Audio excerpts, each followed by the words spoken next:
രാവിലെ 8 മണിക്ക് പോളിംഗ് ആരംഭിച്ചത് മുതൽ CPM കോൺഗ്രസ് പ്രവർത്തകർ ഏറ്റുമുട്ടി തുടങ്ങി. പോളിംഗ് സ്റ്റേഷന് പുറത്തും റോഡിലും സംഘർഷം. ഒരു ഘട്ടത്തിൽ തെരുവ് യുദ്ധത്തിലേക്ക്. കോൺഗ്രസ് വ്യാപകമായി കള്ളവോട്ട് ചെയ്യുന്നുവെന്ന് CPM. വോട്ടർമാരെ CPM പ്രവർത്തകർ ബൂത്തിലേക്ക് കടത്തിവിടുന്നില്ലെന്ന പരാതിയുമായി കോൺഗ്രസും മുഖാമുഖം.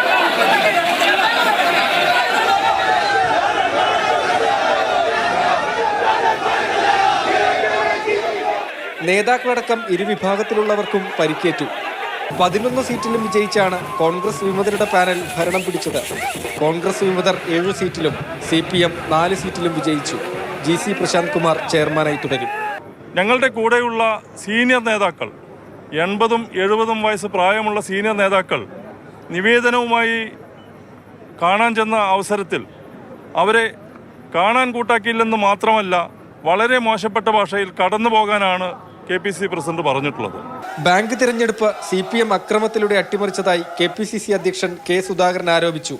തിരഞ്ഞെടുപ്പ് വീണ്ടും നടത്തണമെന്ന ജില്ലാ UDF. സംഘർഷത്തിൽ പ്രതിഷേധിച്ച് ജില്ലയിൽ രാവിലെ 6 മണി മുതൽ വൈകിട്ട് 6 വരെയാണ് കോൺഗ്രസ് ഹർത്താലിന് ആഹ്വാനം ചെയ്തത്.